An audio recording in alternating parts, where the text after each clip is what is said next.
She's a very nice lady. She lives alone. 18 years ago. She is the victim of a homicide. A sadistic murder. This was the most hideous, sickening crime scene that I'd ever seen. She died as a result of multiple stab wounds. This was a particularly vicious homicide. A police investigation that seems as mysterious as the crime. She basically had told me that she's afraid that this person would come and kill her in the middle of the night. A brother and sister's 18-year search for their mother's killer. They looked at all sorts of avenues. In my opinion, they wasted so much time. That was the first huge moment. It should have been solved a decade and a half ago. Tonight, a better understanding of what happened inside this Bakersfield home almost 2 decades ago. A special edition of 17 News. Who killed Kathleen Heisey? Now, here's Olivia LaVoice. For the next 30 minutes, we're going to examine the grisly murder of a Bakersfield woman that remains unsolved, a neglected cold case, a homicide that deserves a fresh look. Our goal, get the case back on the front burner for a brother and sister searching for justice. It's safe to say this murder was horrific and meant by the killer to send a message. We warn you now, what we found will be disturbing to some viewers. In our effort to shed new light on this case, we uncovered new details and raised enough questions to reignite the long-dormant police investigation. 7 months ago, I made my first phone call, submitted my first request for documents, and began a series of interviews with one question, a question that deserves an answer. Who killed Kathleen Heisey? Kathleen Heisey was born and raised in Bakersfield, 4th generation Kern County, daughter of popular city councilman Walt Heisey. Heisey was a prominent name as she grew up in Kern County, but friends say that didn't matter much to the rambunctious little girl. I knew her all my life, literally. Our grandmothers were very close friends. She and I became extremely close friends in high school. There was 4 of us gals. Kathleen had dreams that most young women wouldn't dare chase. She was a character. She was extremely adventurous. So adventurous. There's stories of her running away and joining the circus. I think she was 19 or 20 when she did that. That is a true story. Rather than entertain children under the big top, her true calling was helping youth through mentorship and education. Eventually climbing to the rank of principal at Browning Road Elementary School in McFarland, she never lost her youthful joy. And everybody just loved her. She just smile, happiness, very Pollyanna. Everything's going to be wonderful. It's all going to be good. No matter what was going on, it was going to be great. It was extremely brutal. It's the most brutal crime scene that I've ever witnessed. 17 News was there July 1st, 1998, shortly after Kathleen Heisey's body was discovered. Many residents of this neighborhood describe the area as a safe and quiet one. We're all just in shock. We're a neighborhood that watches out for each other. Yeah, I know this can be really hard for children. All of our neighbors here are pretty close. There was overkill. Of course, those things sit with you because they're definitely out of the ordinary. It was something that sticks in one's memory. Early in the murder investigation, the basic questions that should have answers, went without. We don't know if she may have invited this person in and the person knew her. A twice-divorced mother of 2, Kathleen left behind then 21-year-old Tim and 25-year-old Lisa, children who grew up realizing a horrific crime would be their mother's legacy. Any death like this, it's very traumatic, you know, and it's very upsetting, you know, when you work a death like this. As the Bakersfield police investigation moved forward at a sluggish pace, Kathleen's children held on to the good memories, knowing their mother touched the lives of many. A great advocate of the kids. She loved them.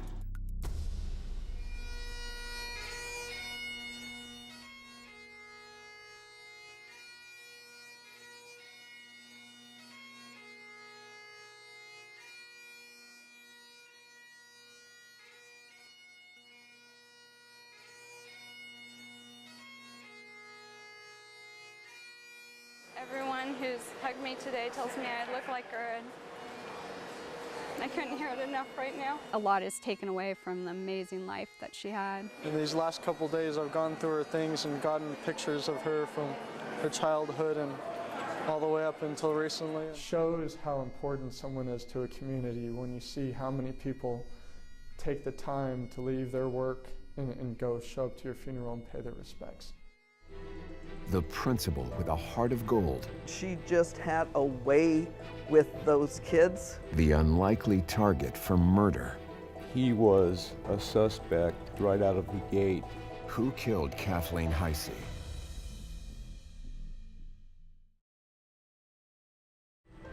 She was stabbed to death, and she was stabbed to death so many times that it was quite clear it wasn't just a simple murder. This was a lot of pent-up rage. But knowing that the police department is hopefully really giving it a really, I want to say last effort, because they're going to get it. That would be amazing to know that they're doing that. Who killed Kathleen Heisey? From a distinguished Kern County family, to her friends, Kathleen Heisey was the personification of happiness. But when the bubbly principal failed to show up to a school meeting, her friend Lynn Runyon stopped by Kathleen's South Bakersfield home to check on her. There's absolutely no words to describe that. That part is very difficult for me. I was in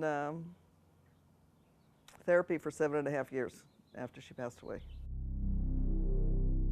Kathleen was murdered with a large knife. July 1st, 1998, Kevin Legg was the Bakersfield police detective assigned to Kathleen's murder investigation. The case still haunts him. And it wasn't a poking type of stab wound. It was like an overhand into the upper torso and then a slash down till you hit a bone, and then you go right or you go left, which is indicative of a knife fighter.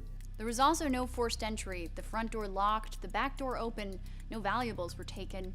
It's the way the killer left Kathleen. She had made a comment, according to her friend Lynn, who had found the body, that she wasn't afraid of anything because she had weapons in her home.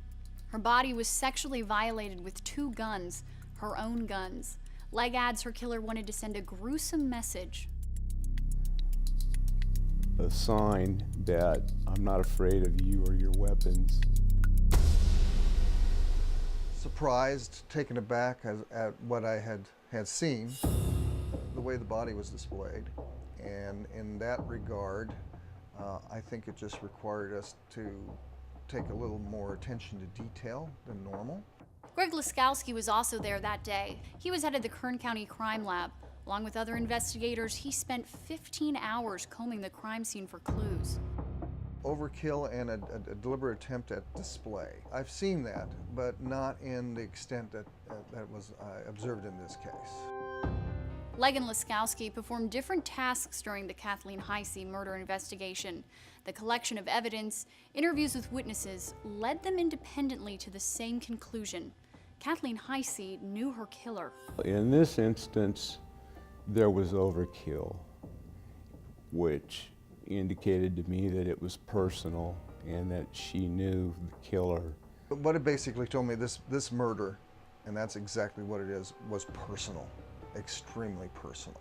Whoever murdered her knew that she had weapons and had purposely removed those weapons and posed them along Kathleen's body that was posed at the foot of the bed.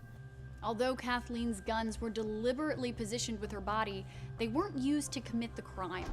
In a strange premeditated act, Legg says the killer brought their own murder weapons to the home, knives, and didn't leave them behind. That was troubling because of the crime scene. You know, the person brought their own tools with them to commit the murder. The murder was committed, and then there was afterthought as to what to do at the crime scene. Whoever had murdered her, they knew what they were doing.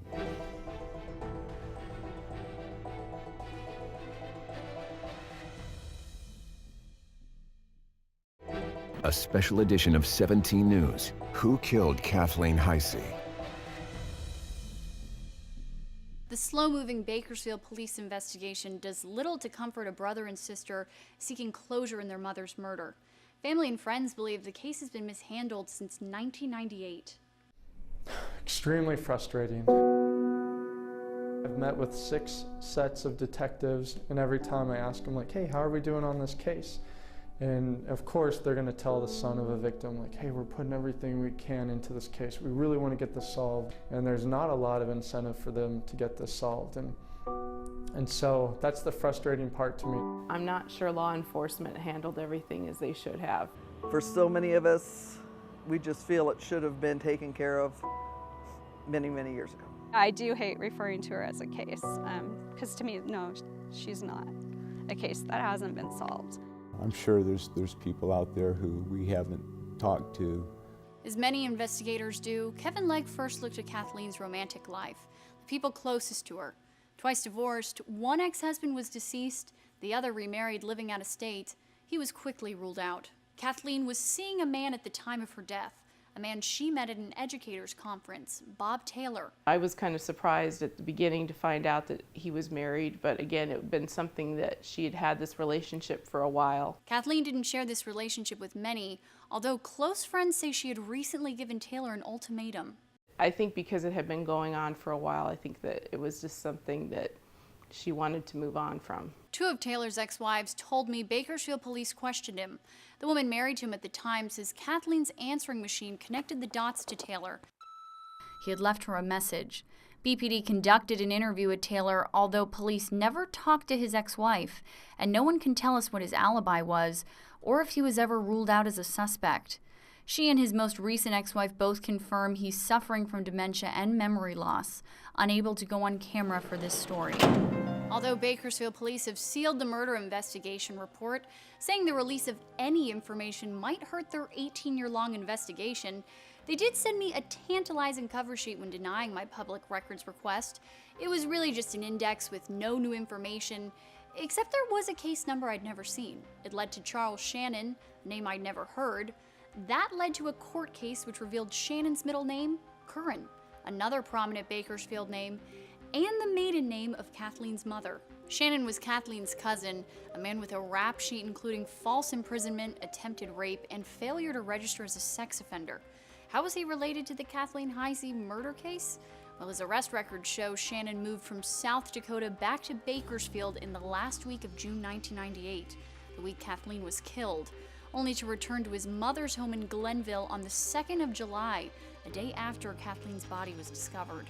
A tip from an informant sent Detective Kevin Legg to Glenville to arrest Shannon for the failure to register.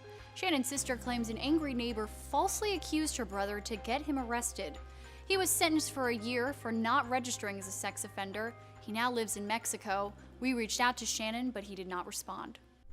And I was just amazed, like on day 2 after I learned about this, that the person wasn't apprehended right away. To Kathleen's son, Tim Heisey, it was never a question of who did it. Now a naval officer, Tim was training at a Marine base when he received the news. He had been home with his mother just a week before her death. He says there was someone in his mother's life who terrified her. She was so worried to the point where I went to the neighbors and described the guy that had threatened her before she was killed. Kevin Legg says that someone was close to Kathleen Heisey. Oh, I certainly have a suspect. A counselor at her elementary school. The counselor's name is Lloyd Wakely. An employee work review between the principal and the counselor. Essentially based on some past behaviors, some of the things that were said, some of the things that were done, Kathleen felt that this person should not really necessarily continue in his role, in his capacity. The committed educator wanted to stand her ground, but she was fearful. What always has remained with me is the words that she said to me a few weeks before it happened. Her fear someone was going to come and kill her, and she was pretty explicit. She told him that she was writing a bad evaluation on him, and when she presented it to him, he flipped out and basically said, if you submit that, that'll be the last thing you ever do. Several days later, she was stabbed to death in her own home. She paid the ultimate price for turning in the evaluation to have Wakely terminated. My name's Olivia LaVoice. I'm from 17 News. I'm looking for Lloyd Wakely. I went to the home of the former school counselor, but his wife, Debbie Wakely, insisted we talk about the case in the office of the criminal defense attorney they hired the week after the murder. The police showed up at our house the next day, I think it was. They started questioning Lloyd, and for some reason, they decided to focus on Lloyd. I never heard any other name come up at all. As far as the timeline, we weren't even in town. We were in the Sequoias all day. Debbie provided photos of that trip and a gas receipt that she says supports their alibi. She said her husband provided DNA samples and cooperated with a police lie detector test. As for Lloyd's professional relationship with Kathleen, he respected Kathleen. They got along very well. In a strange coincidence, Debbie Wakely says her husband Lloyd also is in a nursing home with dementia, as is Bob Taylor, unable to communicate or care for himself. She insists decades of suspicion is the reason for his failing health. I would not wish anyone to have to live through this, to be dug back up when we've proved our innocence, and obviously our innocence has been proved because the police wouldn't take it to trial. It's absolutely unfathomable to those of us who are law-abiding citizens. It took some digging, but I found the former school counselor wasn't always law-abiding. I was the station manager at Northwest Station, a U.S. Post Office station in Oklahoma City. Lloyd Wakely pled guilty to forcibly assaulting an Oklahoma City postal worker in 1983. All at once, a loud commotion and a loud bang. Still living in Oklahoma City, Marshall Hanna remembers the altercation from 33 years ago. Today, he's 94. And of course, when I heard that, I ran up there, and there was a large fellow there that had come in to check on a piece of express mail that he had mailed. They notified him it hadn't been delivered. And he picked up a new computer that we had, raised it up high in his hands and dropped it on the floor, the concrete floor. He didn't run or anything, and he walked to his car. Well, I followed him out. He didn't get in his vehicle. He reached in and got a gun, a pistol. And he come back to the back of the car where I was, and he stuck that pistol right up between my eyes, within 3 feet. And I really thought he was going to shoot me. I later found out that he was a school teacher. After the trial was over, they just slapped his wrist, and you could tell that guy was very unstable. Lloyd Wakely received a 4-year suspended sentence and was forced to seek psychiatric help. I knew that guy was a ticking time bomb after what he did.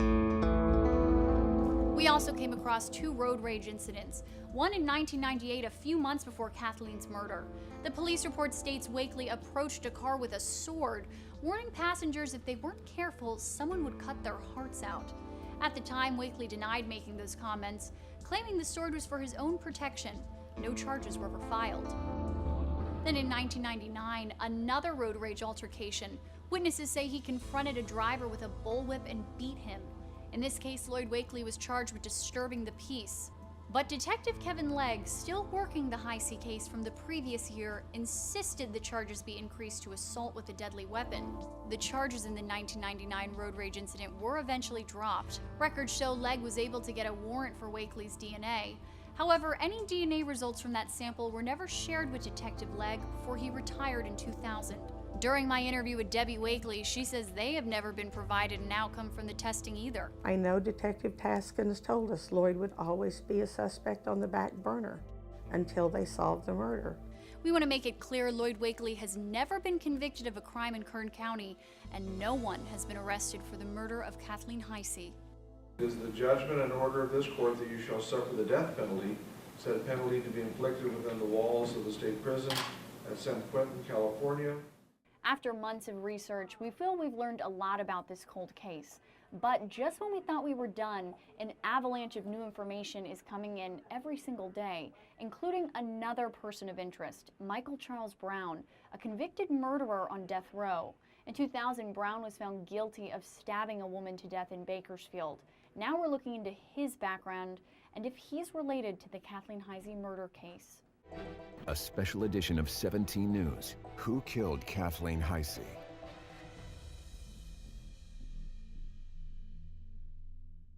An 18-year-old case with no arrest. A special edition of 17 News. Who killed Kathleen Heisey? In an attempt to learn more about exactly what went on during the 1998 investigation, including specific DNA information, we requested copies of police records and search warrants. Our requests were repeatedly denied, and the records remain sealed. The immediate details of how the Bakersfield police investigation has unfolded is still a mystery.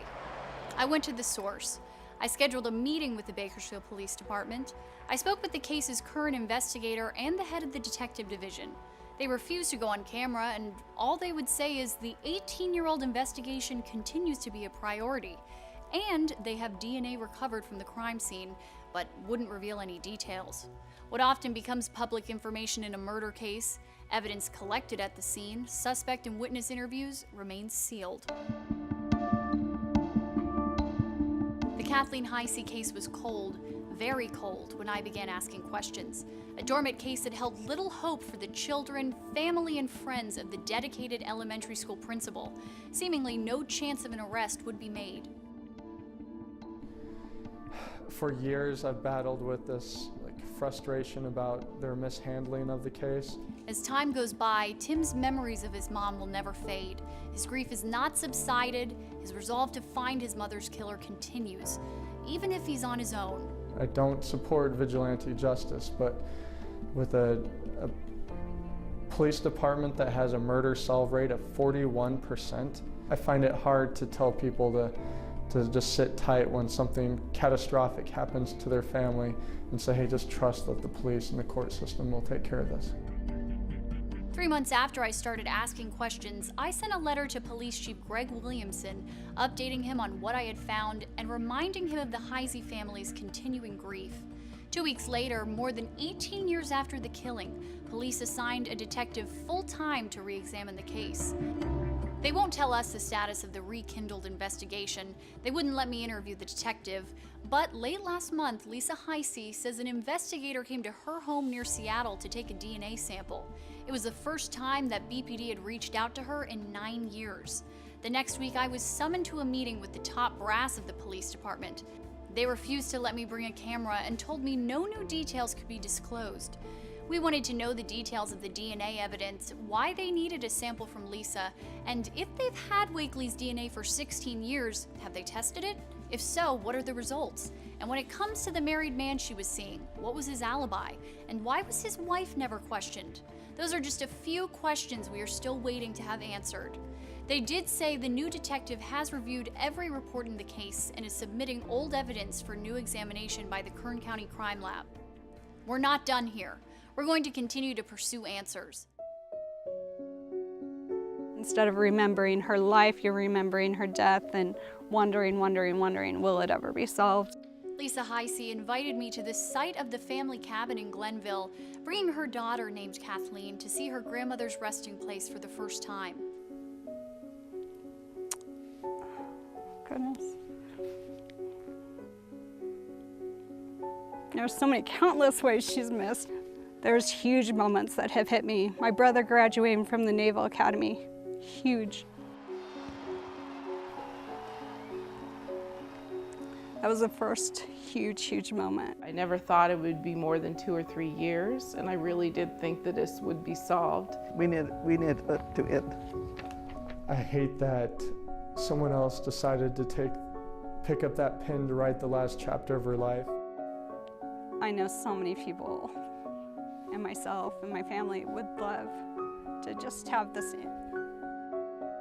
I'm not giving up the fight for her.